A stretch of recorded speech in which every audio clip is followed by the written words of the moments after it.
Guys, gals, human beings of the world. Today is the day. Now is the time. This moment right here is the now, the when of things that have been requested.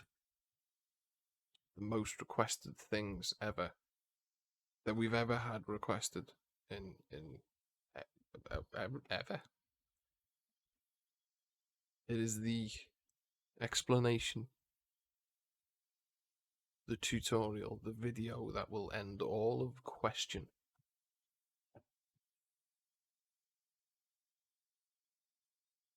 It's water time.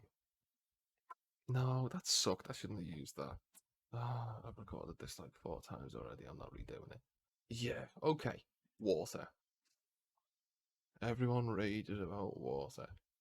So we got 4.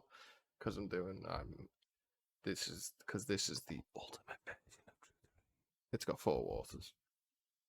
Those in the light version will only have 2, and those in the pro version will only have 3. And the ultimate version has got 4 waters. Like that. So, lakes and rivers, tropical and lagoons. This is the light, and pro have got these, and so have the ultimate. Pro then gets the ocean, and ultimate then gets the ice on top of everything. So we're going to do one of these today, because the gist between these two is pretty much the exact same. The only difference is that this is a different color, and it has slightly different displacement values. Instead of having ripples, you got waves. And instead of it being like a cleary greeny blue or a dirty water, it is azure or lagoon green. So we're just gonna go with lakes and rivers because like lakes and rivers. I like lakes and rivers. It was the first one. I've got a bit of an emotional attachment to lakes and rivers. So, adding water. Let's do this. Let's go. Cycles, experimental mode, GPU compute. I like to use physical sky or physical atmosphere.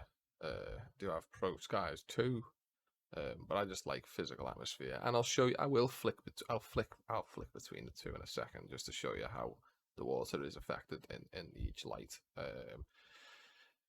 So we'll stick with physical for now, just so we can light the scene and head into a render view pretty quickly without having to load up a HDRI.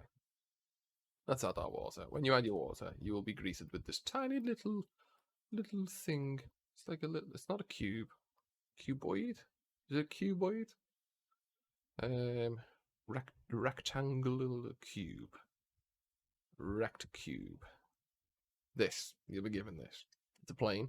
There's not much to it. It is just a plane. And it has a solidify modifier. Because we like to keep things low resource intensive. Hence the plane. Now you're probably thinking, but guys, how are you going to make it all bumpy and wavy? Well, that's what experimental is for. The experimental feature set allows us to use adaptive displacement, and it's been there for 3-4 years. Adaptive displacement's been there for like 3-4 years, and it's still experimental. So, sort out. Yeah, plane, square, solidify. First thing we want to do, change the offset to -1, and that just makes the actual solidify happen underneath the plane. So the normals and things are fine then. They can be a bit janky if they're not -1. And thickness, probably going to go to 25 meters, and now we've got a big long old cube, and it's not right. So let's scale it up, 50, and apply that scale, and then zoom back in. So now it's all set to, it's 25 meters deep, and it's 50 across by 50 across. And if we head into render view, and let's go, boom, put a little render box in, And let's hide all of the I hate that. I hate the way I always do that. World origin. Hide all the outlines. This is the water. So we got some light shafts coming through, and it's pretty flat on top. If you're not getting these light shafts, the reason for that is because for render times, I think it is, or reduction of fireflies, indirect light under light paths is set to 10, and you can see it is less noisy, but you don't get the correct effects. So that's there for now. And let's go to the water settings. Shader controls, we got IOR, roughness, we can mess around with dirty water, we can mess around with surface dirt. I'm going to scroll this out a little bit. Move this over and just change my render region so you guys can see what's going on a little bit more. There we go. These are the basic controls of the water. Your surface color, your index of refraction, your roughness, whether you want it to be dirty or not, and whether you want it to be surface dirt on there, if it's dirty or not. And then the amount of dirt, again, if it's dirty or not. So, roughness. It's not accurate putting a roughness on water, but 0.01 is, it gives you a decent starting point to get some nice light reflections. Index of refraction is set to 1.33. This is the index refraction of water. It's the average index refraction of water. I know that it can be slightly lower or slightly higher if the water's frozen, or if the water's hotter, or if the water's a gas, but that's the average, 1.33. So you may as well just leave that at that. Surface color, you can make it slightly darker, and you'll get like a bit of a darker, more reflective look. You can make it blue if you wish. You can make it orange if you wish. But the surface of water is white, hence why it's white as default. If you mess something up and change this to like 5, you can reset that there. If you mess it all up, you can reset it all there. Dirty water. What's dirty water? Dirty water makes the water dirty, and it adds surface dirt to the water. You can turn the surface dirt off if you don't want the surface dirt on, and you can turn the dirty water off if you don't want the dirty water on. And the dirt amount literally just increases the amount of dirt on the dirty water. Light options, volume options, foam, animation, displacement, and extra. Extra is just extra stuff. Fast water, not PBR, and it's not really water, it's just a reflective surface. But you can get it to look a little bit more watery if you just increase the overall intensity of your displacement, and if you just get like real low and just, I don't know, make some reflection stuff. But it's just there if people want to use it. Caustic map. This is the mask for our caustics, which is up in the light options. I'll show you them in a second. And then object displacement is an object mid-level. Mid-level, keep that set to 0. If you set it to something higher, then this stuff starts to happen. But it's there if you need it. We don't have to touch it. Just because there's an option there doesn't mean that you need to use it, or that we put it in expecting you to use it. So in terms of with that sort of fresh in the mind, is that not everything here needs to be changed. Not everything here needs to be touched. As default, it should be fine. Like if you just want water, then by default add it in, scale it up, change the solidify depth, and Bob is your uncle. You should have water. The overall intensity you will probably need to adjust because Blender doesn't do it automatically. I don't know why. So you can do that either there with the overall intensity because we put it there, and we also put it in the in this bit too. So object displacements, if we set that to something like 5, you can see more displacement happens. We're just going to set this to just 1 and use these displacement values. So amount of ripples is the amount of actual ripples. Sounds silly, but that's it. And as you can see, when we increase the amount of ripples, so go to 5, we get more ripples. And if we reduce this amount, we get less ripples. Ripple intensity is the intensity of the height of those ripples. So if we set this to 1, the ripples become more intense. And it will also affect the intensity of the micro details. If we turn those off, we get nice smooth water, ideal for calm lakes and rivers. But the micro details are set as on by default, so that you get a little bit more detail in your water. And you can change the intensity of these if you wish, but it's set to 0.25 by default, so it's accurate.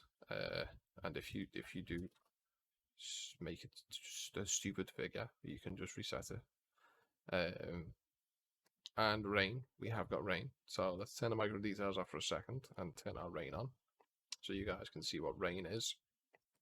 Rain is exactly what rain would sound like. It's just rain on the surface of the water. You can see there that there is raindrops, and these are pre-animated. So if we skip forward like 10 frames, we can see that there was a little bubble here, and there's different bubbles now. And if we go forward again, we have 2 and 2, and now we don't have 2 and 2. We've just got like blobbles everywhere, and these will animate. They animate over a 6-frame period, which is, it sounds like an odd number, but at 30 frames per second, then they will only appear on screen for what, a fifth of that second, 1/5 of a second. And if you're animating at 60 frames per second, then they will appear for 1/2, 1/10, a 1/10 of a second. And the rain amount, again, how much rain is there? So if we set that to 10, then there'll be less rain, but it also makes the raindrops bigger. So to counteract that, you have the rain coverage. So if we set that to 1, then there will just be rain everywhere. And if we set that to 0.1, then there will be less rain everywhere. The rain intensity is the intensity of the displacement that the rain generates. So if we set this to 2, we can see that they are now more up, more intense. Let's reset that. Rain foam production. This is how much foam the rain produces. So let's put this down to 10. Oh, so that we can see more rain. That was 12. Yes. And put the rain coverage on, and then if we increase our rain foam production, then it will produce more foam as it hits the surface of the water. Sploosh, sploosh, sploosh, sploosh, sploosh. And as you can see from close up, it's not magical, but from a distance, it's quite okay. And then if we add our micro details back in, we get pretty disturbed water, which looks okay. So let's turn our rain off. And let's jump over to our light options. Light. Dispersion amount, caustic type, fake caustic amount. That is what that says. If I scroll out, you can see. Caustic strength is the strength that the caustic comes out, and shadow amount is the amount of shadows that are produced by the caustics. So if we have a look here, we can see some dark bits. This is a better example, some dark bits. If we turn that all the way to 0, there are no dark bits anymore. There will only be bright bits, and you'll only see the bright bits if you're in the water at this point, or there are things under the water for the caustics to project onto. So for example, if I add a mesh in and scale this up by stupid amounts and move that down, here we go. We can see that the caustics are now projecting on the mesh below. So this would give the accurate look with a riverbed or something like that. So yeah, let's get rid of the, and just to show you the shadow amount, if we increase the shadow amount, then the shadows become darker and more intense. So the next thing would be dispersion. If we set this to 0.1, Dissipation then creates or disperses light. So when light travels through an object, like a prism, for example, ever in those science classes where your science teacher would, in your physics class, and they'd give you like a glass square or glass triangle, pyramid or prism, and we'd fire a beam of light at it, and then the light would split into red, orange, yellow, green, blue, and they go violet. Well, that's what this does. Dispersion is that split it into the red, green, and blue part of the spectrum. As you can see, there's red, green, and blue noise in there now. So if we get rid of that, and okay, so back to world origin, and just add a Suzanne in. Where's Susie B? Let's zoom into Suzanne. So we can see from Suzanne, let's get it right under the water. We can see Suzanne now has this fringing effect going on around her. And if we go back to this and set that to 0.5, let me just change the displacement. The displacement ripple intensity. Change that to 0.5. There we go. So now we can see that Suzanne has got this fringing effect going on around there, underneath her. And this is red, orange, yellow, green, blue, indigo, violet. And this is dispersion. So the higher the dispersion amount, the more dispersion that will appear. As you can see that is now super intense. Well, on average, I'd say you only need about 0.1 for it to be accurate. Less is more in this situation, but we let you go, full ham and bang it all the way up there if you want. But you don't need to. Dispersion can be quite tricky if you're using just sort of as a disclaimer, dispersion can be quite tricky if you're using the AI denoisers inside a Blender, because they're not trained on caustics. They're not trained on caustics or dispersion, so they don't always make it. They don't always pull a detail out in it and make it as detailed as it could be. So just bear that in mind if you're doing renders with dispersion. It might look a little bit muddy in some cases. That's not. We can't. I'm sorry. Sorry, guys. So there's Susie B. And let's get rid of the Susie B because we don't need her no more. And we've spoke about light options. So volume now. Let's go on to the volume. So the density and the deposit offset. We get asked this one quite a bit. What's the difference between them? What is deposit offset? Deposit offset is literally like where the density is going to start.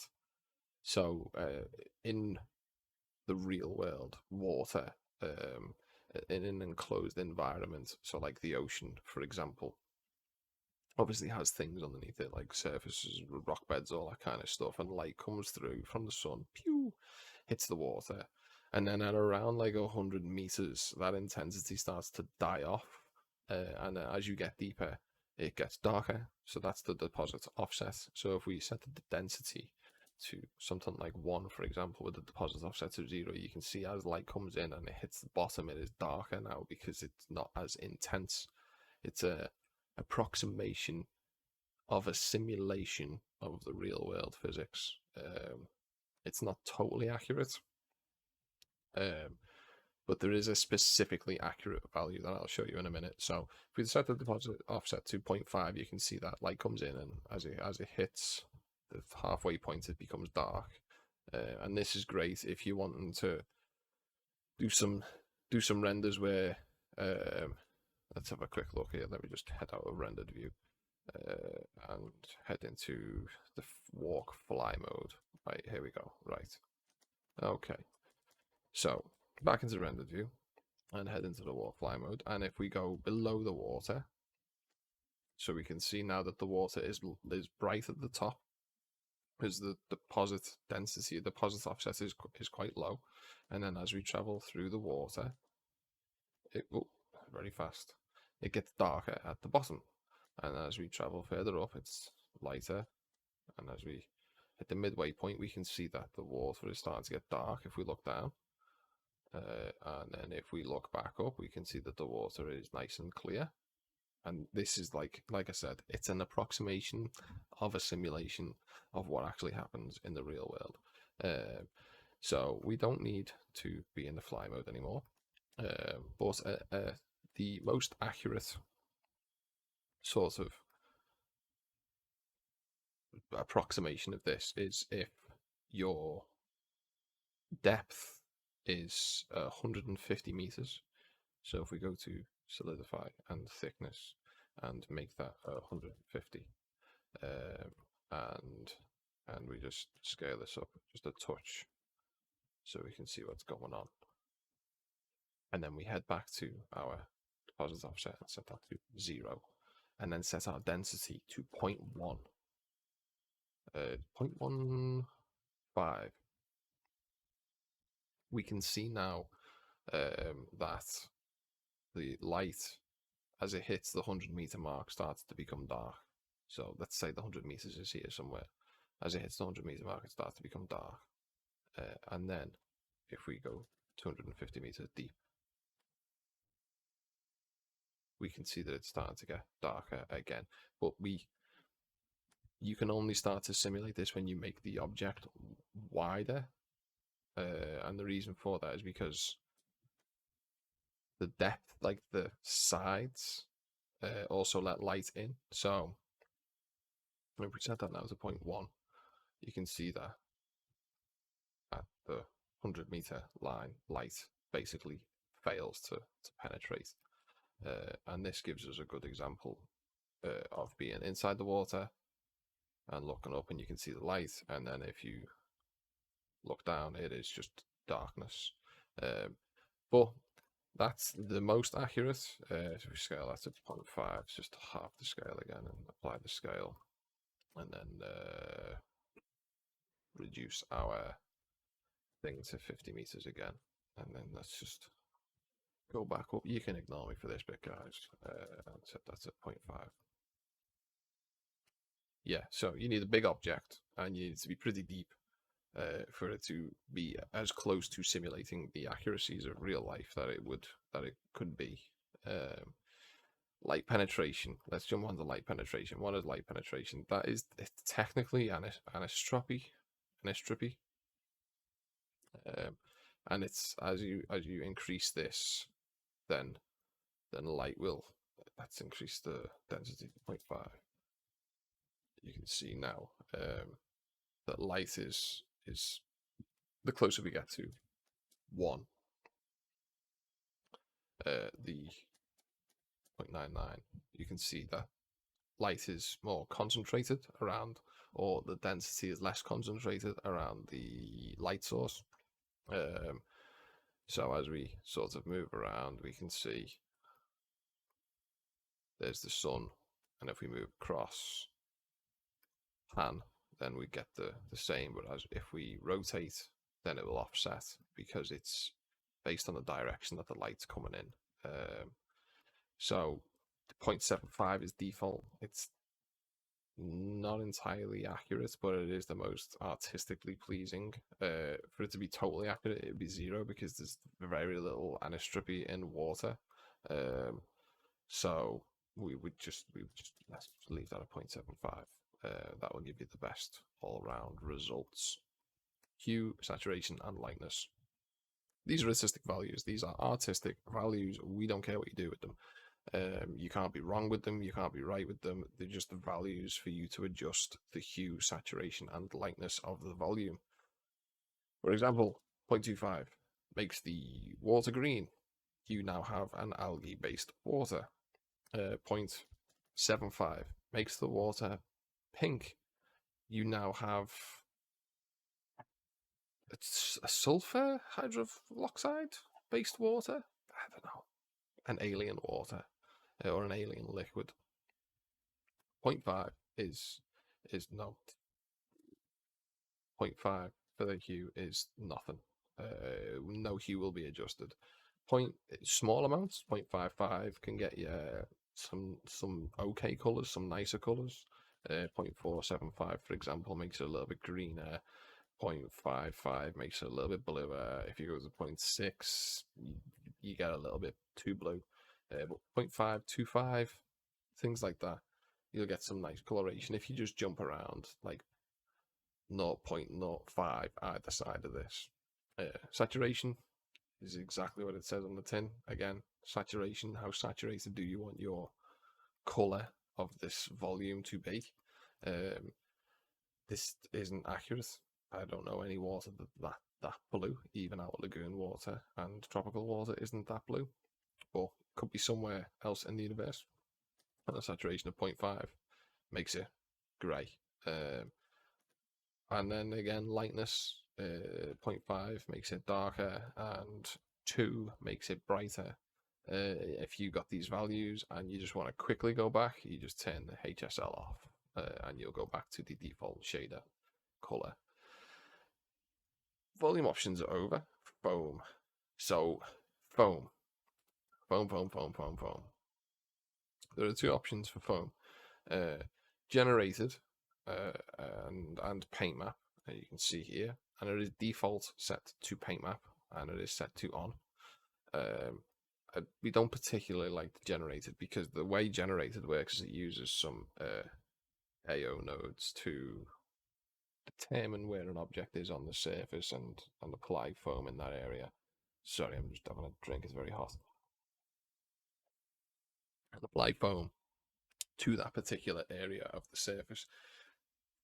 That method can start to break down when you have moving objects, or when you have too much displacement. The surface then starts to think of itself as an interaction and will apply foam. And there are ways to get around this, but it significantly increases the render times, like 10 to 15 times longer. And we took that out this time because it just wasn't worth the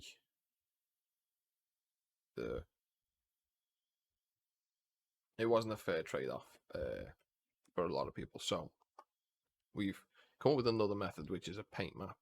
And I know you're probably thinking, oh, paint map, I'm going to have to paint things. That sucks. You can, but you also don't have to. You can use the dynamic paint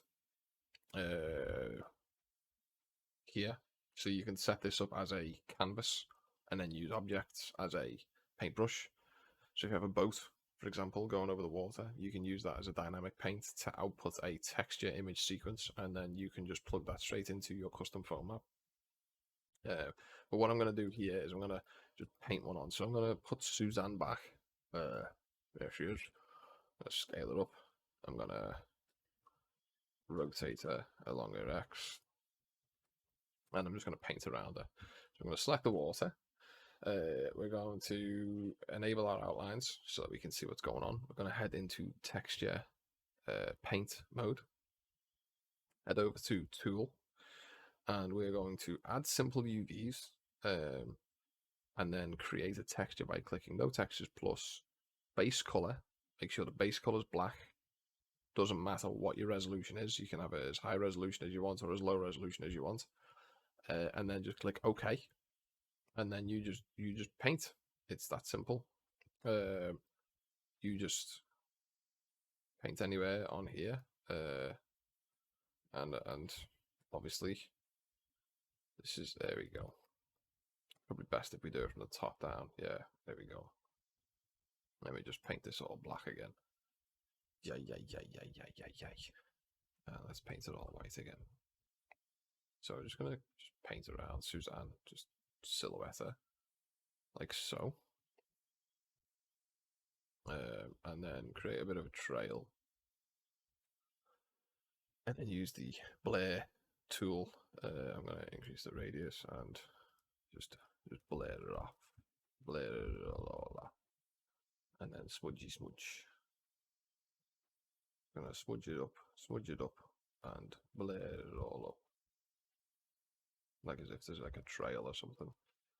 This is going to take for ages. It's going to take for ages. Can I increase the strength to 10? What happens then? Oh, no, don't do that. Just go to 2.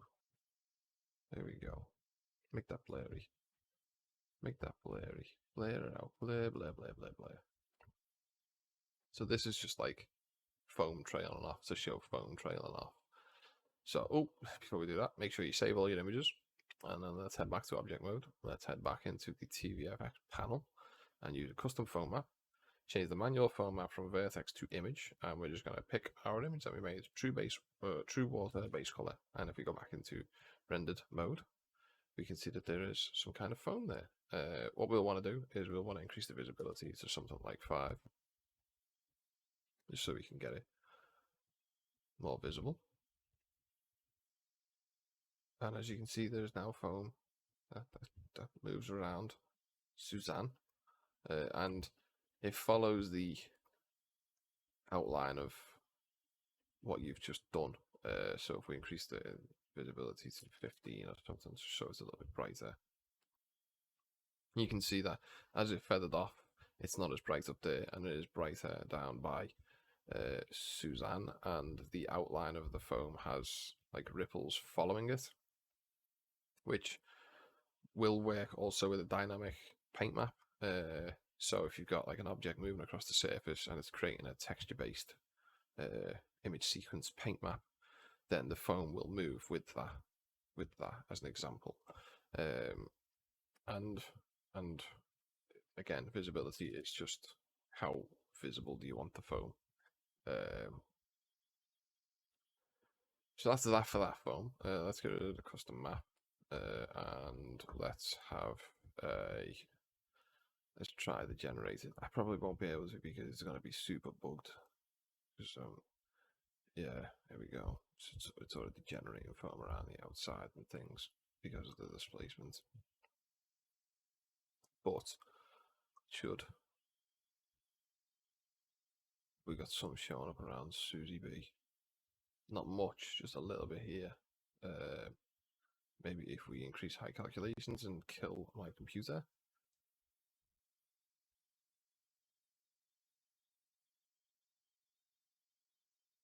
Yeah. Okay, no. I'll do a separate video on the generated stuff.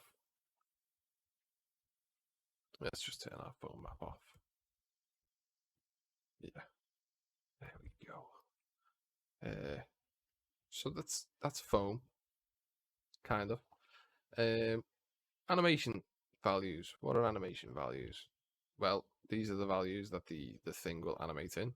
So we've got a direction map slider. Direction map slider is quite literally it just tells you the direction that the animation is going to move in. So it's obviously moving in this direction, and as we change the direction by degrees, it will tell you which direction the water will flow in. And we can turn that off. And you can also, if you make the mesh really, really big, then you can increase the size of the arrows. But if it's only like a small mesh and you just need little bitty arrows to show you where it is, they're there too. Again, direction and degrees. That'll rotate to tell you which direction it's in, and obviously it's moving that way, to like that way. I don't know how to explain that. Just it's moving this way, and direction map off.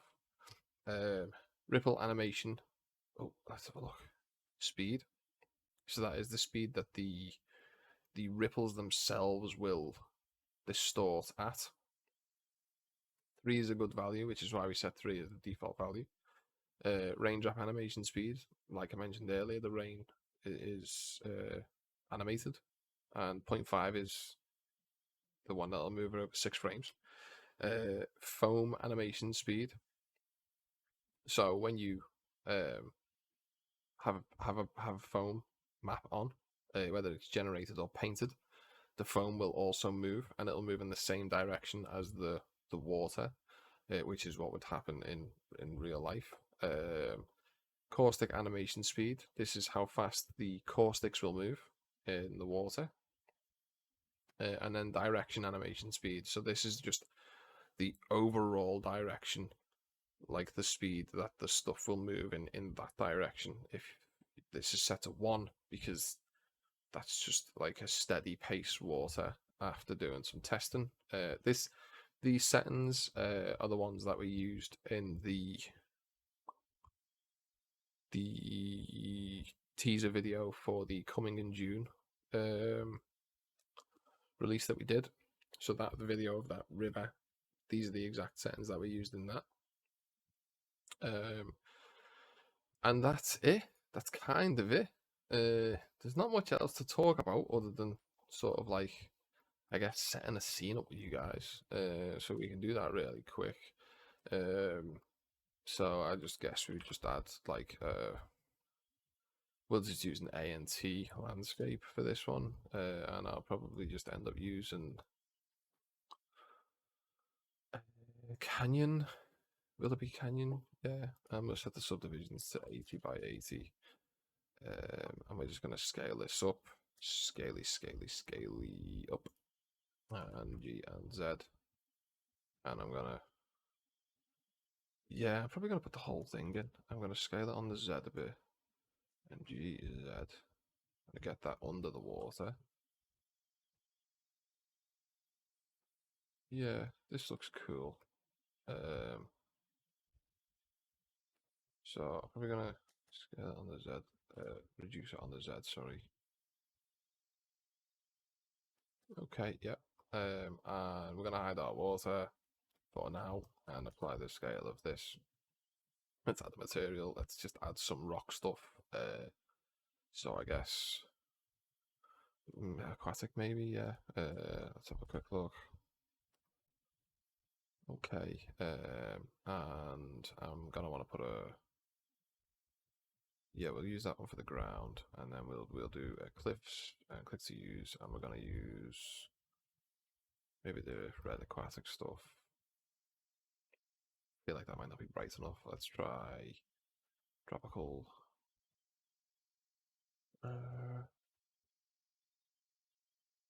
Yeah, okay. And then let's go to mapping and reduce the mapping of that 5.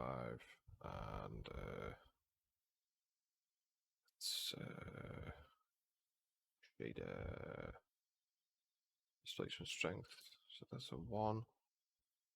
And let's go back up to our ground and do the same. I'm going to reduce the mapping on this. I'm going to add the anti-tile to this too. So let's go to special and anti-tile. Let's bring that up. And let's put a camera in. Camera. And let me just bring this over.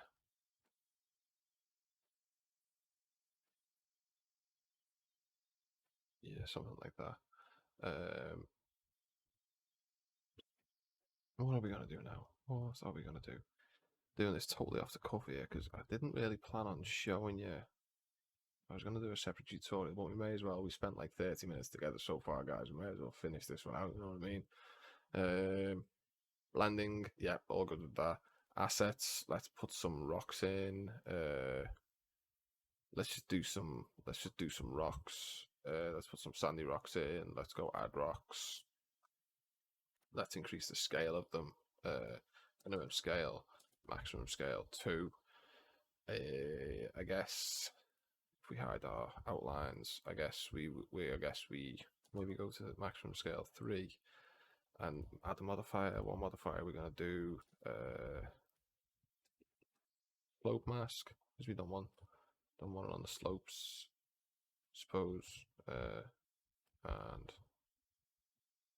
yeah, scatter. Let's reduce the minimum distance and increase that. But that's a 0.5. Did I apply the scale on this? I did, yeah. 0.05. Yeah, that'll do. Okay. And I suppose bring them down to like 1.5, like so. And then we can just copy this over. So let's copy and paste. So copy it. And then copy, paste it new. And then we're going to go to scatter and change the object seed and the distribution seed. And we're going to increase the minimum distance to 2. And then go to the scale and set the minimum scale to 2 and the maximum scale to yeah, and then increase the minimum distance again. There we go. Let's go back to this one. Let's just increase the maximum scale I want to touch. Yeah, cool. Don't need nothing else for that. So now we're gonna need to do the tricky trick. Go back to shader. Let's hide all this stuff. Go to subdivision. Enable adaptive. There's the warning. Click OK. And now our landscape geometry is on this second one, and our landscape is here. So let's see what's going on with the tessellation. Set the scale to 1. You know what? I'm gonna into edit mode. I'm gonna U and smart project and unwrap this, and I'm gonna change the settings on the mapping and put UV maps on, and do the same thing for the cliffs. And you'll see why I'm going to do this now. You see the cliffs are stretched quite down a bit.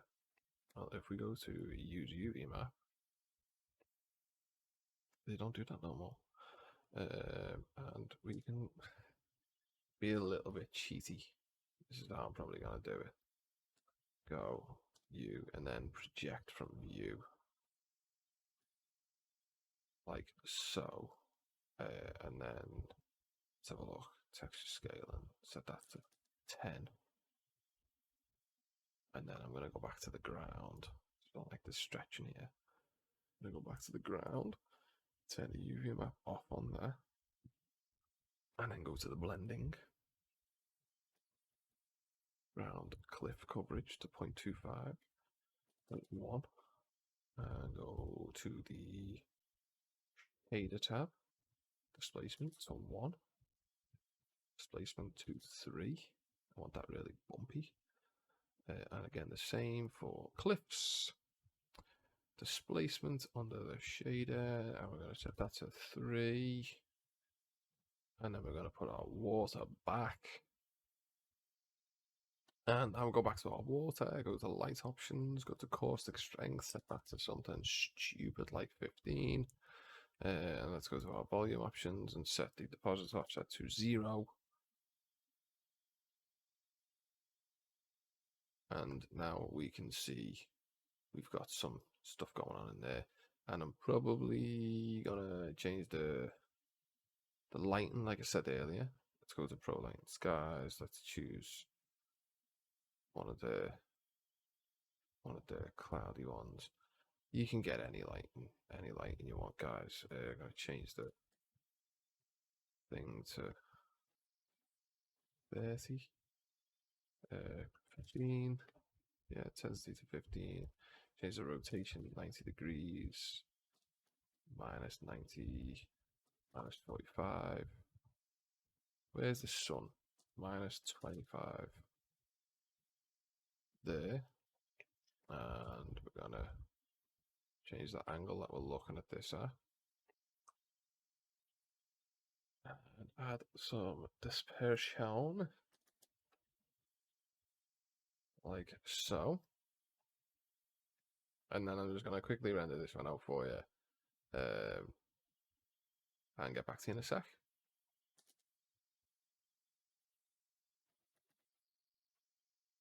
Okay, there we go. So quick rendered out. As you can see, we got some dispersion with the light splitting around. We got the surface creating a nice refracted look. We got some light reflecting off the sun. We got our volume as it's getting thicker. You can see the light shafts coming through. All in all, that's essentially how the water works, and that's how to create some underwater scenes. I'll do another quick video, which basically like a too long didn't read. It just explains water in less than 10 minutes. So, thanks for watching, guys. If you need any help, join us in Discord and get in contact with us there, or drop us a message on YouTube, or reply on YouTube on this video. We do take a little bit longer to reply to the YouTube stuff, just because we're dealing with everything else. And if you need to, you can get in touch with us via Blender Market, where we try and respond within 24 hours. So give us a thumbs up if you like, give us a thumbs down if you didn't. I think that's it, yeah. Yes, it's water, you finally got it. You all finally got it. Don't complain, it's too long. Love you guys. See you in the next one.